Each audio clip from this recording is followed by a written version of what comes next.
Hello my dear students, welcome back to Neelam's academy. I hope आप सब अच्छे होंगे और अपनी तैयारी लगातार कर रहे होंगे। स्टूडेंट, आज हम आप लोगों से फिजियोलॉजी का जो टॉपिक है अग्नाशय, उसके बारे में डिस्कशन करने वाले हैं, क्योंकि हम फिजियोलॉजी के टॉपिक जो मुख्य मुख्य टॉपिक हैं जहाँ से आपके एग्जाम में क्वेश्चंस बनते हैं, तो उन टॉपिकों को हम आपके साथ डिस्कस कर रहे हैं।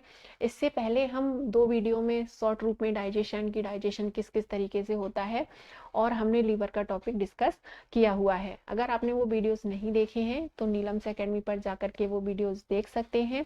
अगर आपको वीडियोस अच्छे लगा करें तो वीडियोस को लाइक शेयर करना ना भूलें और होम साइंस पढ़ने के लिए नीलम्स एकेडमी को जरूर सब्सक्राइब करें। फिजियोलॉजी के जो टॉपिक हैं यहाँ से आपके होम साइंस में तो क्वेश्चंस बनते ही बनते हैं, होम साइंस में क्वेश्चन पूछे ही जाते हैं, साथ ही साथ अदर कंपटीशन के एग्जाम में भी यहाँ से क्वेश्चन छोटे मोटे पूछ लिए जाते हैं, तो वो अदर एग्जाम के बच्चे भी इन टॉपिकों को पढ़ सकते हैं। तो आइए डिस्कस करते हैं अग्नाशय के बारे में। सबसे पहले जो अग्नाशय के बारे में बात आती है कि अग्नाशय है क्या। तो अग्नाशय या कह लीजिए पैनक्रियाज हमारे शरीर की सेकंड लार्जेस्ट ग्लैंड है। क्या है ये? दूसरी सबसे बड़ी ग्रंथि है हमारे शरीर की। हमारे शरीर की पहली सबसे बड़ी ग्रंथि कौन सी है? तो वो है लीवर यानी कि यकृत। और दूसरी सबसे बड़ी ग्रंथि कौन सी है? तो वो है अग्नाशय। अग्नाशय को हम मिक्स ग्लैंड यानी कि मिश्रित ग्रंथि के नाम से भी जानते हैं, क्योंकि ये कई प्रकार के हार्मोन्सों को, कई प्रकार के एंजाइम्स को रिलीज करता है, बनाता है, तो इसीलिए इसे हम मिश्रित ग्रंथि के नाम से भी जानते हैं। अब बात आती है कि आईलेट्स ऑफ लैंगरहैंस क्या है। तो आईलेट्स ऑफ लैंगरहैंस अग्नाशय में फैले हुए कोशिकाओं के समूह है। क्या है ये? कोशिकाओं के समूह है। आईलेट्स ऑफ लैंगरहैंस क्या करते हैं? आईलेट्स ऑफ लैंगरहैंस की अल्फा से ग्लूकागॉन हार्मोन निकलता है। आईलेट्स ऑफ लैंगरहैंस की बीटा से इंसुलिन हार्मोन निकलता है। आईलेट्स ऑफ लैंगरहैंस की डेल्टा से सोमेस्टोस्टेटिन हार्मोन निकलता है। मुख्य रूप से ये हार्मोन क्या करते हैं? तो ये हमारे शरीर में जो ग्लूकोज का जो स्तर होता है उसको नियंत्रित करने का कार्य करते हैं। हमारे शरीर में ग्लूकोज का जो स्तर है वो ज़्यादा हाई ना हो, ज़्यादा लो ना हो, तो उसको बैलेंस करने का काम इन हार्मोन के द्वारा किया जाता है। अब इनके जो मुख्य रूप से कार्य होते हैं वो हम आगे पढ़ने वाले हैं। उसको पढ़ने से पहले हम अग्नाशय के बारे में थोड़ा सा और जान लेते हैं। और अग्नाशय क्या करता है? ये पूर्ण पाचक रसों को बनाता है, या कह लीजिए पूर्ण पाचक एंजाइम्स को बनाने का कार्य भी अग्नाशय के द्वारा किया जाता है। पूर्ण पाचक रसों का जो पीएच होता है, या कह लीजिए अग्नाशय का जो पीएच होता है वो कितना होता है? 8.3 होता है। कितना होता है इसका पीएच? 8.3 होता है। पूर्ण पाचक रस कौन कौन से हैं? तो ट्रिप्सिन, एमाइलेज, लाइपेज। ट्रिप्सिन क्या करता है? प्रोटीन का पूर्ण पाचन करता है। एमाइलेज क्या करता है? कार्बोज का पूर्ण पाचन करने में हेल्प करता है। लाइपेज क्या करता है? वसा का पूर्ण पाचन करने में हेल्प करता है। तो इस प्रकार के पूर्ण पाचक रस अग्नाशय के द्वारा छोड़े जाते हैं या रिलीज किए जाते हैं, जो हमारे पोषक तत्वों को पचाने में हेल्प करते हैं या हमारा कंप्लीट डाइजेशन करने में हेल्प करते हैं।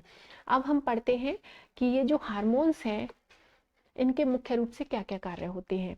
तो आइलेट्स ऑफ लैंगरहैंस की अल्फा से जो ग्लूकागॉन हार्मोन निकलता है ये क्या करता है? तो ये ग्लाइकोजन को ग्लूकोज में बदलने का कार्य करता है। जब हम लंबे समय तक उपवास रखते हैं, लंबे समय तक कुछ खाते नहीं हैं, हम ज़्यादा कार्यों में व्यस्त रहते हैं या हम कोई भारी भरकम काम करते हैं, तो हमारे शरीर में जो हमारा जो ग्लूकोज का स्तर है वो नीचे गिरने लगता है, वो लो होने लगता है। तो ये हार्मोन क्या करता है? जो हमारे यकृत में ग्लाइकोजन है, ग्लूकोज का जो रूप ग्लाइकोजन है, उस ग्लाइकोजन को ग्लूकोज में बदलने का कार्य करता है, जिससे हमारे शरीर को दोबारा से एनर्जी मिल सके और हमारी बॉडी ठीक प्रकार से कार्य करने लगे। तो मुख्य रूप से ग्लूकागॉन का ये कार्य होता है। अब बात आती है कि इंसुलिन क्या करता है। तो इंसुलिन इसका अपोजिट कार्य करता है। ये क्या करता है? हमारे शरीर में जो अतिरिक्त ग्लूकोज है उस ग्लूकोज को ग्लाइकोजन के रूप में बदलने का कार्य इंसुलिन के द्वारा किया जाता है। जितनी हमारे शरीर में जरूरत है ग्लूकोज की उतना हमारे शरीर में, हमारे ब्लड में रहता है, और अगर ज़्यादा ग्लूकोज है तो उस ग्लूकोज को ग्लाइकोजन में बदलने का कार्य इंसुलिन हार्मोन के द्वारा किया जाता है। इंसुलिन हार्मोन की खोज किसके द्वारा की गई थी? तो इसकी खोज बेस्ट वे बेंटिंग के द्वारा की गई थी।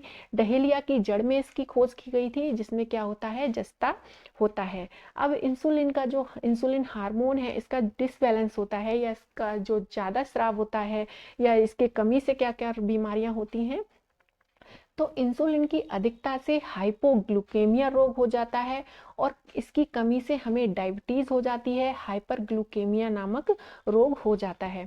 हमारे जो ब्लड में अतिरिक्त ग्लूकोज है, अगर इसकी कमी हो जाए तो ये क्या करता है, हमारे शरीर में, हमारे ब्लड में जो अतिरिक्त ग्लूकोज है उसको ग्लाइकोजन के रूप में नहीं बदल पाता है, तो वो ग्लूकोज क्या होने लगता है, अतिरिक्त ग्लूकोज है वो भी हमारे रक्त में लगातार बहने लगता है। तो इसीलिए हमें क्या हो जाती है, डायबिटीज हो जाती है। तो इसकी कमी से क्या हो जाता है, मधुमेह नामक यानी कि हाइपरग्लूकेमिया नामक रोग हमें हो जाता है। तो आई होप, उम्मीद करते हैं कि आपको जो भी समझाया गया है शॉर्ट रूप में 10 मिनट में, वो आपको अच्छे से समझ आया हो। नेक्स्ट वीडियो आपको जल्द प्रोवाइड करा दिया जाएगा। तब तक के लिए खुश रहें, मस्त रहें, लगातार अपनी तैयारी करते रहें। Thank you students.